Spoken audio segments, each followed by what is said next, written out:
Breaking news coming in, the task force team of guards personnel have now entered the ATS Village Society and Emerald Court to check that there is no living presence inside. This of course means that the residents have already been evacuated, their pets have been taken already, but just in case there are any other animals left inside, such checks taking place inside to ensure that nothing happens. Some more breaking news also coming in, back-to-back updates here on Times Now. Edifice Engineering and Jet Demolitions team currently checking the connections and deploying black boxes with instruments to collect some data as well. Remember, checks are going on to ensure everything goes on smoothly. The work of setting up the explosives and attaching them has already been completed. Just last-minute checks being conducted this morning. Aishwarya is joining us live from the spot. Aishwarya, extremely important for these checks to take place. One, to ensure that there's no living presence in and around as the structure comes down. And secondly, of course, to ensure that the entire explosion that's going to take place, that goes on smoothly. So what are the last-minute checks happening there? Well, that's right. In fact, three checks will take place today before the actual demolition at 2:30. The first inspection is underway, and we have been told that the teams of Edifice Engineering and Jet Demolitions are checking each and every connections, the wires which have been put in the entire twin towers, the explosives which have been connected by the wires floor by floor and column by column, and the teams are checking from 32nd floor. They have started and they will come down to the basement where all the explosives have been put. More than, remember, 3,790 kilograms of explosives have been put in these twin towers building. Also, we have been told by the team of engineers of the Edifice Engineering that black boxes will also be deployed. Remember, the Edifice Engineering team, which is also the partner for the Jet Demolitions, which are taking this entire process of demolitions under their hand. Right. They are just not doing this demolition process, but also studying ensuring that nothing is left to chance. Do stay on with us. Let's also take in a quick word from our guest joining us, Dr. Sudhir Krishna, former Secretary, Ministry of Urban Development. Dr. Sudhir, if you can tell us, what do you think this means for not just the people of Noida, but for the entire country? Very, very important day, very crucial. The entire country is glued to what's happening, and there's a reason why. I think this case is an eye-opener situation for everyone all across the country. And the good thing is that it is a very large project, and therefore it will draw good attention. And it gives very good lesson. Now, one lesson I would say is that the RWAs must be promoted, because in this case the RWA only fought relentlessly and brought the matter to a justful end. So credit goes to RWA. Not only that, the system must now support RWA. RWAs do not have much of legal authority, and in today's environment it is like RWA is a combination of municipality as well as the NGO without much of power. So I think the laws must be amended to give more teeth to RWA, of course, along with accountability. But that is one lesson. And the second lesson is that this law of FAR, which has been recently introduced, I mean, enhanced FAR, transfer of development rights, sale of FAR, in this case, the sale of FAR, all these things need a thorough review. Yes. If the FAR, TDR concepts were brought in with great expectations and lot of fanfare, but I think this case has shown that these are prone to be misused. So therefore, this law must be reviewed very carefully. And thirdly, the RTI Act must be supported. Many people say that RTI Act is a nuisance. That's right. It's very important because, like we were mentioning before as well, this is a battle for perhaps everyone, because there are so many cases of illegal structures that have come up across the country. So the fact that the demolition is going to take place is going to be a victory, or a very important one as well. But like the residents from the area have been saying as well, like we've been saying, the demolition itself will happen in just 9 seconds, but the impact of it could be much, much longer. It could have long-term effects. To talk about that, Professor Arun, if you can come in here, what is the impact that it's going to have, the kind of debris, the kind of dust that's going to go into the air? How long is it expected to stay? What is the impact it's going to have? Any precautions that you'd suggest?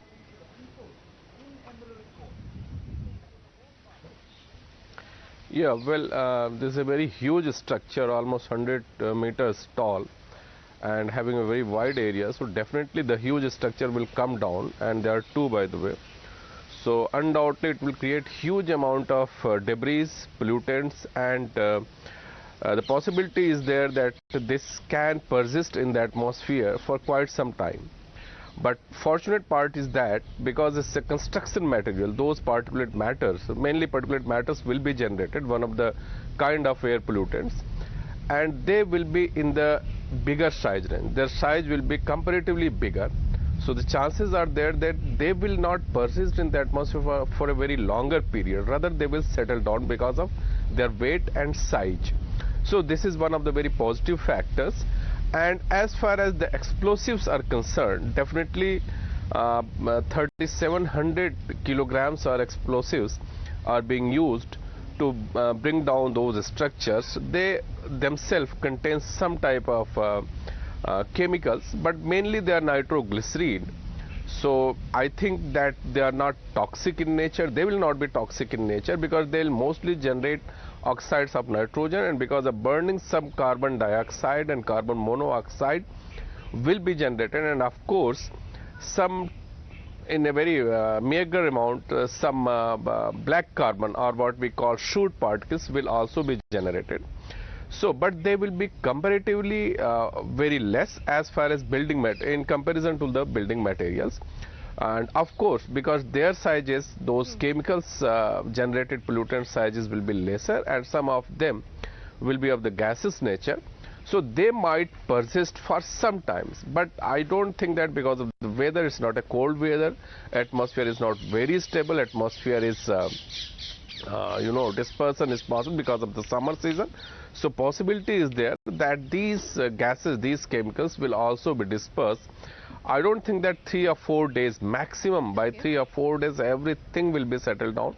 But yes, for those 3-4 days, people who are living in the vicinity, they'll have to be careful. And above all, I heard that to protect the bigger size particulate matters. The Noida authorities have also taken that into account, and they'll also be spraying water around. Some of the environmentalists have in fact raised a few questions on that, saying that may not be enough, but the fact that you're saying it may max take about 3 days to settle down is comes as some relief for the people of the area.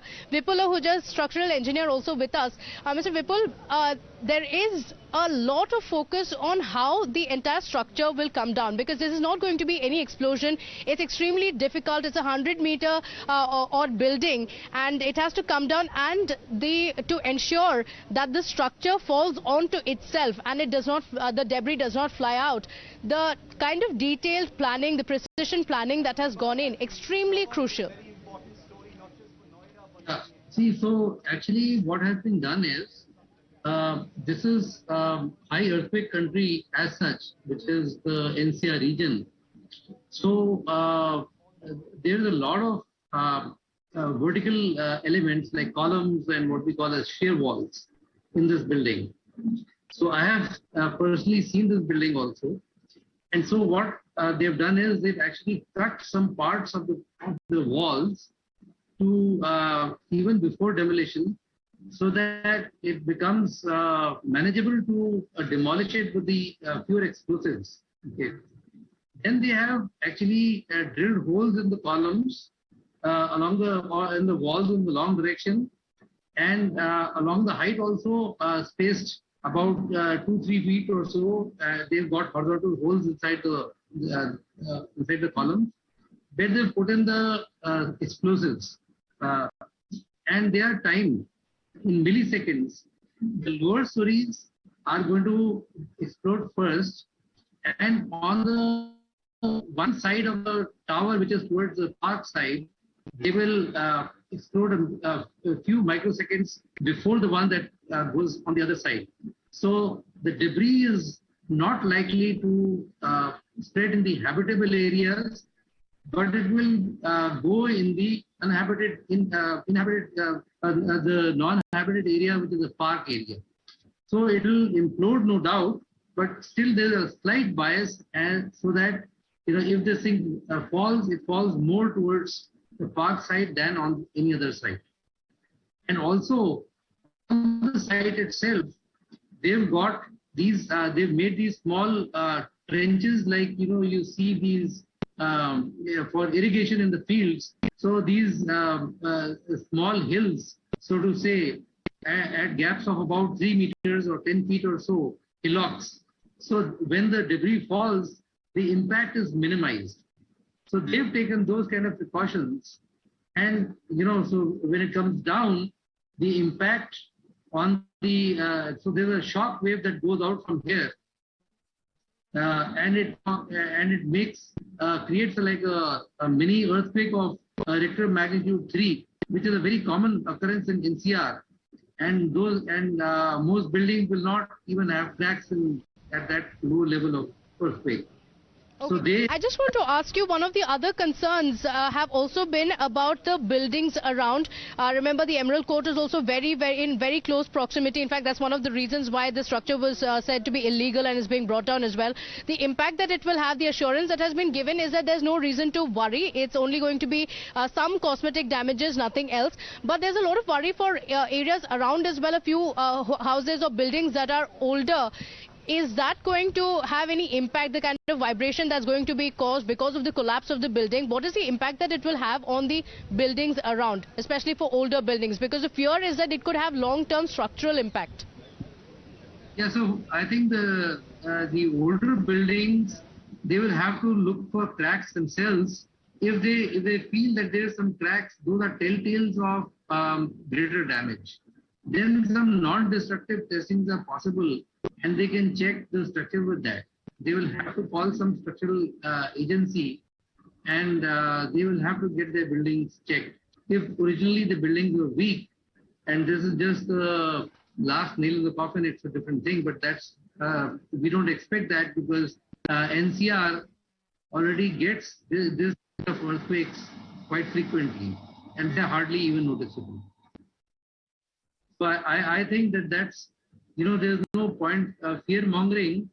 I think it is best that let this go on, and then we'll see that, if there are some odd cracks or something, those can be looked at separately.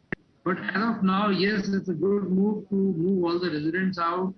It's a good move to wear N95 masks, for at least a week or so. After this time, if there's depending on the wind velocity and and direction, if nature is kind and the wind blows the fine particles away from Delhi, they're expecting the wind, southerly winds to be there. All right. Then, then that's fine. Okay, all right. So those are some of the concerns that the residents of the area around had as well. Thank you so much for joining us with your expertise. Thanking all our guests for joining us this morning. We're slipping into a quick break here, but don't go anywhere. We'll be right back with live reporting on what's happening there in just a few moments from now. Of course, the residents have been evacuated. The countdown has already begun for the structures to come down. A lot of preparations that are going on inside. Details of what's happening. We'll get you all of that after a very short break.